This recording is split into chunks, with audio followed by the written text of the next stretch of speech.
오늘 잠언 16장 말씀을 통해서 말씀을 깨닫는 지혜와 응답받는 기도의 은총이 우리에게 넘치게 될 줄로 믿습니다. 오늘 말씀은 잠언의 가장 한가운데에 있는 말씀이에요. 잠언이 모두 31장으로 되어 있는데 오늘 16장은 한가운데에 있는 말씀이에요. 그런데 위치만 한가운데가 아니라 내용도 한가운데에 있어요. 가장 중요한 내용이 담겨 있습니다. 우리가 초반에 1장부터 9장까지는 여호와를 경외하는 것이 지혜의 근본이다 라고 하는 말씀을 쭉 풀어갔고요. 10장부터 22장까지의 내용은 서로 다른 두 가지를 비교하면서 대조하면서 악인과 그리고 의인을 대비하고 또 잘 되는 것과 안 되는 것 여러 가지 정반대되는 것들을 대조하며 보여주는데 16장은 갑자기 여호와에 대한 내용이 등장을 합니다. 오늘 1절부터 9절까지 말씀을 같이 읽었는데 그 가운데 8절을 제외한 모든 절에 여호와가 나와요. 1절에도 여호와, 2절, 3절, 4절, 5절, 6절, 7절, 9절까지 매 절에 여호와가 나와요. 그러니까 이렇게까지 여호와에 집중하는 하나님이 누구신가, 하나님이 어떤 일을 하시는가에 집중하는 성경이 많지 않아요. 근데 잠언에서 우리가 잠언은 일상생활을 살아가라고 하는 실제적인 지침으로 우리는 알고 있는데 그게 아니라 그 한가운데 있는 16장의 말씀에서 여호와를 어떻게 경외해야 되는지, 여호와를 어떻게 신뢰해야 되는지, 그분을 의뢰하는 삶이 얼마나 복된 삶인지를 말하는 하나님에 집중하는 내용이 무려 9절이나 들어있다는 것은 우리에게 우리 삶의 중심이 어디에 있어야 하는지를 다시 한번 강조하고 있는 것입니다. 우리의 삶을 아무리 지혜롭게 살아도, 아무리 내가 처세술을 남보다 더 열심히 공부하고 말을 조심하고 아무리 행동을 조심한다 해도 그게 우리 인생을 잘 되게 하는 것이 아니다라고 하는 것이에요. 오늘의 이 잠언 16장의 말씀은 우리의 인생이 잘 되는 그 중심이 어디에 있는가, 그건 우리에게 있지 않다, 여호와께 있다라고 강조하고 있습니다. 1절입니다. 마음의 경영은 사람에게 있어도 말의 응답은 여호와께로부터 나오느니라 그랬어요. 여기서 경영이라고 하는 말이 우리가 배운 말이에요. 시편 23편 공부하면서 여러 번 공부한 말이에요. 그 말이 뭐냐? 경영이 바로 아라크입니다. 아라크. 아라크라는 말은 하나님이 내게 상을 차려주신다라고 할 때 배웠죠. 근데 상을 차려주시는데 그 상을 어떻게 차려요? 계속 끊임없이 들어온다고 그랬죠. 끊임없이 배열하고 차리고 그게 아라크였죠. 그러니까 마음의 경영이라는 것도 똑같아요. 경영, 어떻게 경영하나? 우리는 계속 배치하는 거예요. 배열하는 거예요. 끊임없이.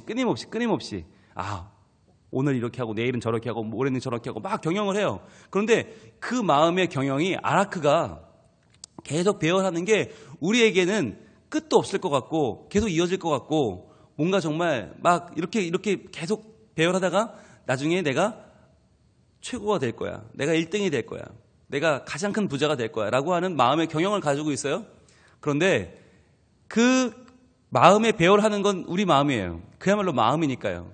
그런데 실제적으로 우리 삶의 말의 응답은 나에게서 나오지 않는다. 그것은 여호와께로부터 나오느니라 라고 말씀하는 거예요. 그러니까 이거를 우리 쉬운 말로 바꾸면 생각은 자유다. 네가 그래 꿈은 네가 꾸는 거지. 마음의 경영은 네 맘대로 할 수 있어. 그런데 그대로 되지는 않아. 정말 되는 건 응답은 여호와께로부터 된다. 이걸 기억하라는 거예요. 그렇죠. 우리의 생각대로 다 됐으면 우리는 이미 세계 정복했죠. 우주 정복했죠. 그런데 안 됐잖아요. 우리의 마음은 계속해서 뭔가를 배열할 수 있고 뭔가를 계속해서 뭔가 진행할 수 있을 것 같은데 그게 어느 순간에 다 날아가 버렸어요. 왜요? 그게 인생이에요. 말의 응답은 여호와께로부터 나온다. 하나님께서 작정하신 바, 하나님이 결정하신 바, 하나님이 꿈꾸시는 바대로 세상이 진행된다는 거예요. 그래서 지금까지는 이렇게 살면 된다, 저렇게 살면 된다 하던 잠언이 방향을 확 바꿉니다. 그 중심에는 여호와가 계시다라고 하는 말로 시작하는 거예요. 2절입니다. 사람의 행위가 자기 보기에는 모두 깨끗하여도 여호와는 심령을 감찰하시느니라. 자, 그러면 왜 우리 마음의 경영이 다 그대로 이루어지지 않았는가? 바로 이것 때문이라는 거예요. 사람의 행위가 자기 보기에는 모두 깨끗하대요. 그렇죠. 깨끗하죠. 내가 볼 때 나는 괜찮은 사람이죠. 이 말하면 훌륭하죠. 그런데 여호와는 심령을 감찰하신다. 이 말을 원어 그대로 보면 여호와는 동기, 우리 마음속에 그 동기를 달아보신다라는 뜻이에요. 우리 마음속의 동기가 과연 선한 것인지 악한 것인지 좋은 것인지 부정한 것인지를 저울로 달아보신다. 그러니까 사람은 뭐에 관심이 있는 거예요? 행위죠. 행위. 내 행위는 깨끗해. 나는 괜찮아. 남들과 비교하면 이만한 사람이 어디 있어? 난 법 없이도 살 수 있어. 우리는 행위를 주장하지만 하나님은 그래? 과연 너의 동기도 그렇게 깨끗했니? 라고 달아보신다는 거예요. 너의 동기의 무게는 얼마나 되느냐. 마음속의 동기죠. 그러니까 어쩌다가 행위가 잘 나온 게 중요한 게 아니라 어떠한 마음으로 시작했는가. 무엇을 위해서 이 일을 했는가를 하나님은 더 중요하게 보신다는 거예요. 어떠한 마음으로 했는가. 그래서 우리의 시작은 굉장히 중요해요. 우리의 끝도 중요하지만 더 중요한 건 시작이에요. 무엇으로 시작했는가라는 거예요. 우리는 무엇으로 끝나는가에 관심이 있어요. 내 등수는 몇 등, 내 결과는 얼마. 그런데 하나님은 그 마음의 시작이 어떠했는가를 우리에게 물으십니다. 그래서 우리의 마음이 내 욕심과 내 욕망을 위해서 시작했는가, 아니면 하나님이 내게 맡겨주신 내 인생을 바르게 살기 위한 책임감으로 시작했는가. 하나님이 나와 함께 해주신다는 그 기쁨과 감격 속에서 내 인생을 출발했는가, 아니면 내가 남을 한번 꺾고 이기고 올라서서 내가 한번 주목받아야지라고 하는 나 중심, 자기 중심성으로 시작했는가는 매우 중요한 것이죠. 그래서 3절이 이렇게 이어집니다. 너의 행사를 여호와께 맡기라. 그리하면 내가 경영하는 것이 이루어지리라. 그랬어요. 1절에 마음의 경영은 사람에게 있다. 그러나 여호와가 이루신다. 그 말이 3절에서 그렇다면 그 비결이 무엇인지가 나오죠. 바로 너의 행사, 너의 앞날을 여호와께 맡기라. 너의 모든 앞으로의 일들, 너의 꿈과 네가 계획하는 것들을 여호와께 맡기라. 그리하면 내가 경영하는 것, 그 모든 배열하는 것, 아라크하는 것들이 이루어질 것이다 라고 말씀하는 거예요. 우리의 꿈이 이루어지려면 방법은 하나밖에 없다. 그것을 뭐라고 말하냐면 여호와께 맡기라 라고 말하고 있어요. 여호와께 맡기라.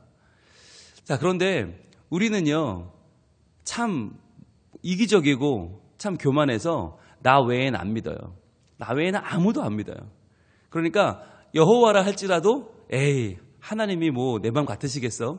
하나님이 나만큼 날 아시겠어? 라고 생각하는 거죠. 참 어리석은 거예요. 천지를 창조하신 하나님이 나보다 나를 모른다고 생각하는 거예요. 나를 지으신 하나님이신데 나는 내가 안다라고 우리는 굉장히 교만하게 생각하죠. 그래서 내가 생각하는 내 일은 내 마음대로 되는 게 가장 좋다.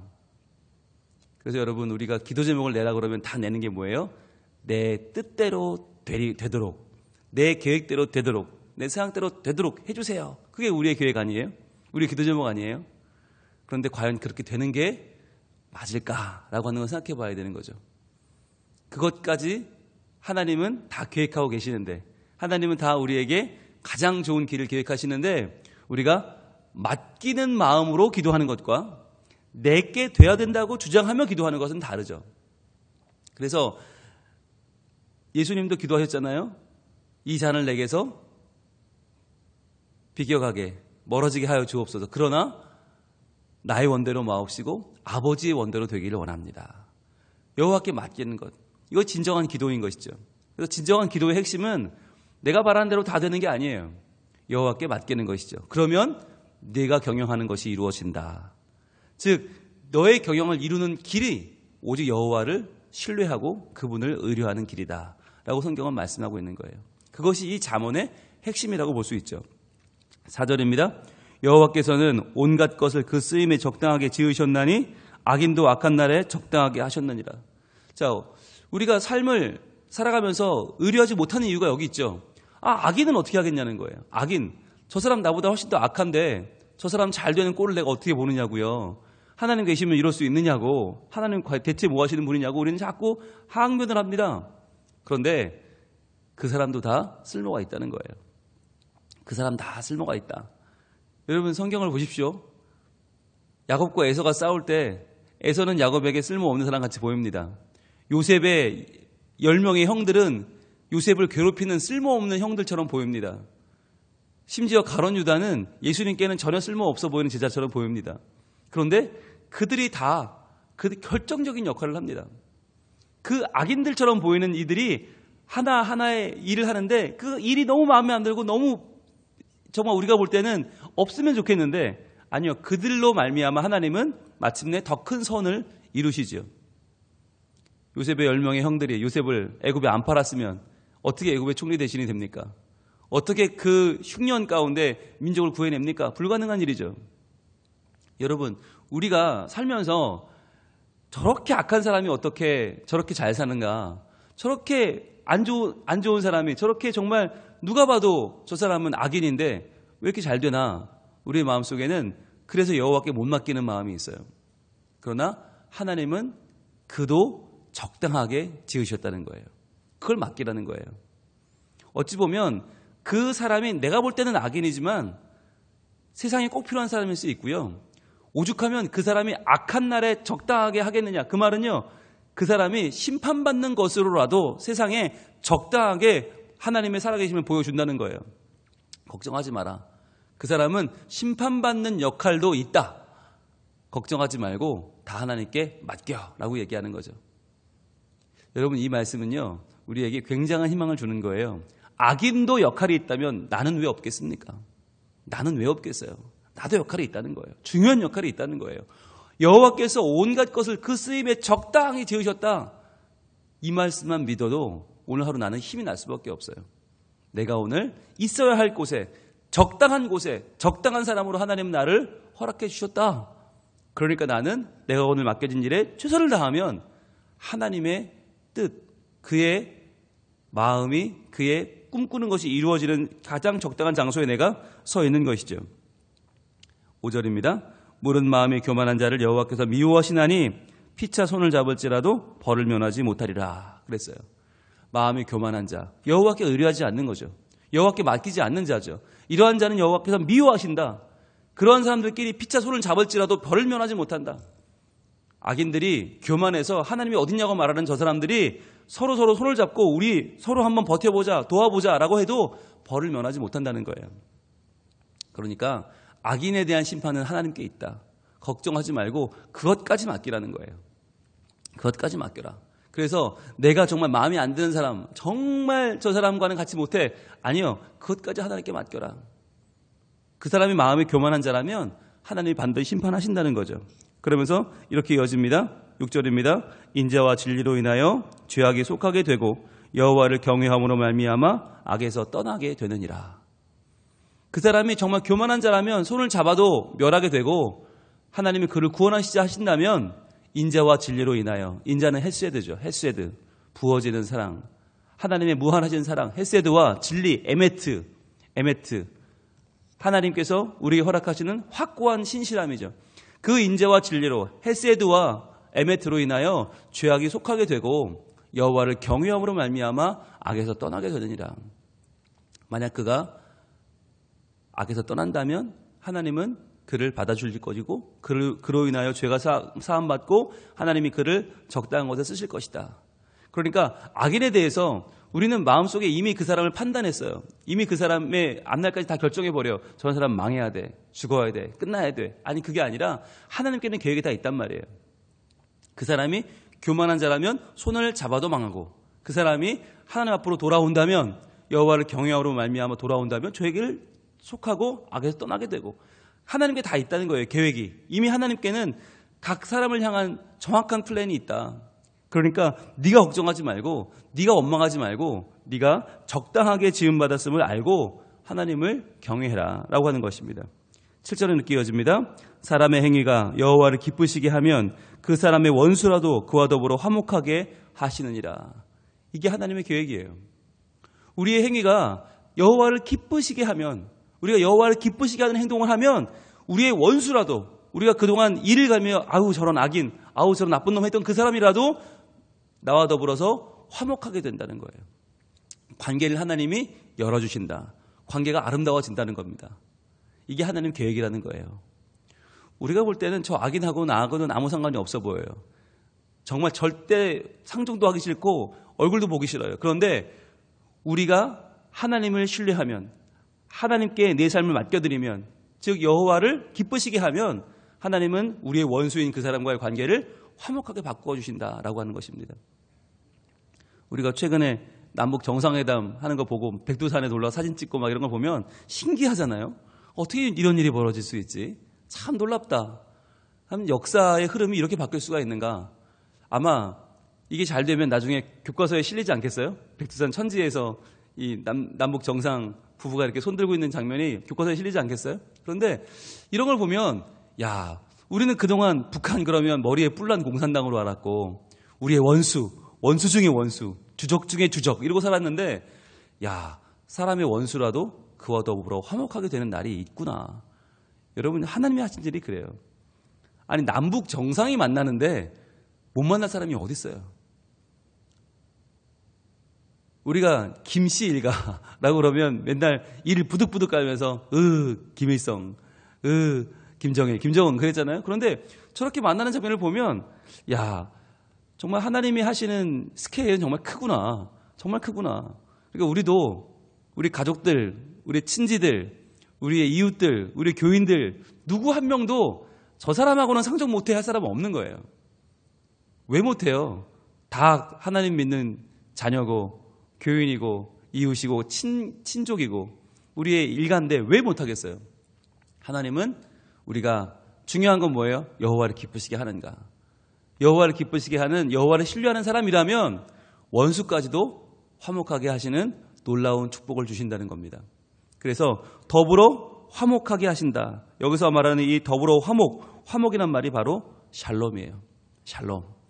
더불어 샬롬하게 하신다. 모든 것이 회복되고 어그러진 것들이 바로 잡혀지고 하나님의 원래의 창조의 영광을 회복하는 것. 우리가 더불어 샬롬을 회복할 수 있다는 것입니다. 8절은 이렇게 말하죠. 적은 소득이 공의를 겸하면 많은 소득이 불의를 겸한 것보다 나으니라. 자, 8절에만 여호와가 안 나와요. 8절에만. 그런데 이 내면에는 들어있어요. 보세요. 적은 소득이, 우리가 적게 버는 것이 공의를 겸하면, 공의는 하나님 거 아닙니까? 하나님의 공의잖아요. 배웠잖아요. 우리가 정직은 내 거지만, 정의는 우리 거지만 공의는 하나님 거다.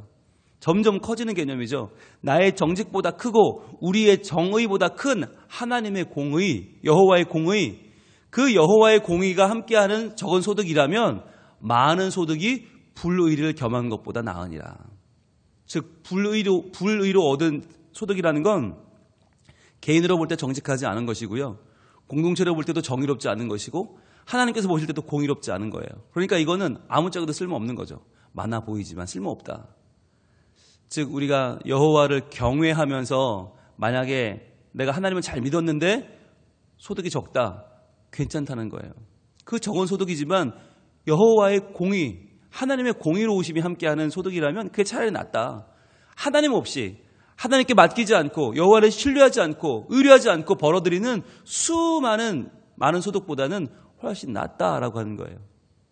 이것이 여호와께 맡겨야 되는 이유입니다. 여러분, 여호와께 맡기면 그날부터 막 장사가 잘 돼요? 여호와께 맡기면 그날부터 막 집값이 올라요? 아니라는 거예요. 오히려 여호와께 맡긴 자에게 주어지는 소득은 어찌 보면 적을 수도 있고 많을 수도 있어요. 늘을 수도 있고 줄 수도 있어요. 그건 우리가 여호와께 맡겼다고 해서 그날부터 막 뭐 배가 되고 몇 배가 되는 게 아니에요. 그러나 그 순간부터는 하나님의 공의, 여호와의 공의가 함께해 주시기 때문에 그때부터 얻는 우리의 소득은 귀한 것이다. 나은 것이다. 그래서 하나님을 의뢰하면 어떻게 돼요? 10절, 9절, 오늘 마지막 9절 같이 읽습니다. 시작. 사람이 마음으로 자기의 길을 계획할지라도 그의 걸음을 인도하시는 이는 여호와이시니라. 아멘. 이 9절의 말씀이 오늘의 결론이죠. 사람이 마음으로 자기의 길을 계획할지라도 오늘 난 이렇게 살아야지, 이렇게 어디 가서 돈을 벌고 어디 가서 내가 유익을 얻고 어디 가서 내가 이만한 결론을 얻어야지 라고 계획하지만 그의 걸음을 인도하시는 이는, 실제로 그의 걸음이 어디로 향할지는 여호와가 정하신다라고 하는 거예요. 이 말은 내가 내 걸음을 주장할 수 없다. 내가 내 걸음을 인도할 수 없다. 내가 내 삶의 결론을 낼 수 없다라고 하는 것이에요. 하나님이 우리의 길을 계획하십니다. 하나님이 우리의 걸음을 인도하십니다. 오늘도 하나님이 나에게 가장 적당한, 가장 나에게 필요한 샬롬을 주십니다.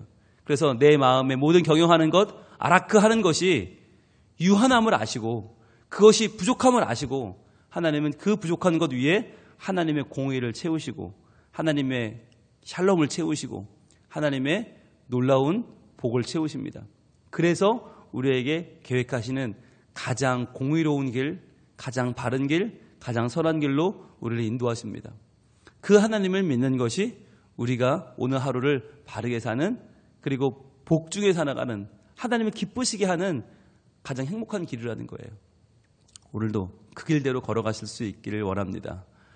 오늘도 이 아침에 기도할 때 우리 가지고 나온 기도 제목들이 있잖아요. 그러나 그 기도 제목이 하나가 더 필요하죠. 그러나 아버지여 나의 원대로 마옵시고 아버지의 원대로 되기를 원합니다. 제가 원하는 길이 있지만 하나님 그보다 더 저에게 적당한 길이 있는 줄로 믿사오니 하나님이 계획하시는 그 길로 인도해 주시고 하나님이 저에게 꿈꾸시는 그 길을 열어주시고 하나님이 저에게 놀라운 하나님의 손길을 베풀어 주셔서 오늘도 제가 주님의 손 안에서, 주님의 계획 아래에서 성숙해지고 성장하고 하나님의 기쁨이 되는 이 하루가 되기를 원합니다. 우리의 기도를 하나님은 분명히 들어주실 줄 믿습니다. 오늘 마지막 절, 16장의 마지막 절이 33절이거든요. 33절 읽고 마칩니다. 33절 시작. 제비는 사람이 뽑으나 모든 일을 작정하기는 여호와께 있느니라. 아멘. 제비는 사람이 뽑아요. 그런데 모든 일을 작정하는 것은 여호와께 있다. 이 말은 계획을 세우라는 거예요. 가만히 있는 게 아니에요. 제비를 뽑으라. 이 말은 계획을 세우고 일을 준비하고 열심히 해라. 최선을 다해라. 너희가 해야 될 일을 해라. 그런데 그 일은 여호와께 작정된 바가 되었다. 즉 우리의 최선을 하나님은 사용하셔서 오늘도 놀라운 주님의 일을 하신다는 거예요. 우리가 여호와를 의뢰하는 것을 잘못 해석하면 하나님이 하시니까 나는 놀자, 나는 그만두자, 나는 하지 말자. 아니에요. 제비를 뽑아야 됩니다. 계획을 세워야 됩니다. 꿈을 꿔야 됩니다. 계획을 해야 됩니다. 그러나 그 모든 일을 작정하는 분은 여호와 내 하나님이시다. 이것을 믿는 거예요. 믿음으로 오늘도 최선을 다해서 열심을 다해서 오늘 내가 계획하는 그 일 가운데 하나님의 영광이 드러나는 복된 하루가 될 수 있기를 축복합니다. 기도하겠습니다. 하나님, 잠언의 가장 한복판에 있는 한가운데에 있는 핵심적인 말씀을 오늘 우리가 나눴습니다. 주님, 여호와 여호와 여호와 9절 동안 8번 반복되는 여호와라고 하는 이 귀한 이름을 저희를 다시 한번 마음에 품습니다. 내가 잘해서가 아니라 내가 잘 계획하고 내가 잘 배열해서가 아니라 하나님이 작정하셨기에 하나님이 허락하시기에 우리 삶은 오늘도 하나님 안에 있고 하나님의 놀라우신 뜻 안에 있는 줄 믿습니다. 주여, 우리가 계획을 하지만 그 경영을 이루시는 분은 하나님이시라 하였사오니 하나님께 내 삶을 의뢰하고 맡겨드리고 나가기를 원합니다. 최선을 다해 살아가는 우리의 오늘의 결론이 주님 안에 있음을 믿사오니 주여, 오늘도 저희들 열심히 주어진 바 최선을 다하며 감당해내며 사랑하며 내 자리를 끝까지 감당해내는 믿음의 사람들이 되게 하시고 그리하여 주님이 우리를 눈동자처럼 보호하시고 지켜주시고 우리와 함께 하심으로 말미암아 하나님의 거룩한 뜻이 내 삶 가운데 드러나게 되고 내 삶이 하나님의 사람으로 오늘도 강건하게 되는 든든하게 서는 복된 하루가 되게 하여 주옵소서. 이 새벽에 가지고 나온 기도 제목이 많이 있습니다. 기도하는 것마다 들어주시되 주여, 내 뜻대로 되지 않고 하나님의 뜻대로 되는 더 큰 응답이 우리 삶에 가득할 수 있도록 도와주시옵소서. 예수님 이름으로 기도합니다. 아멘.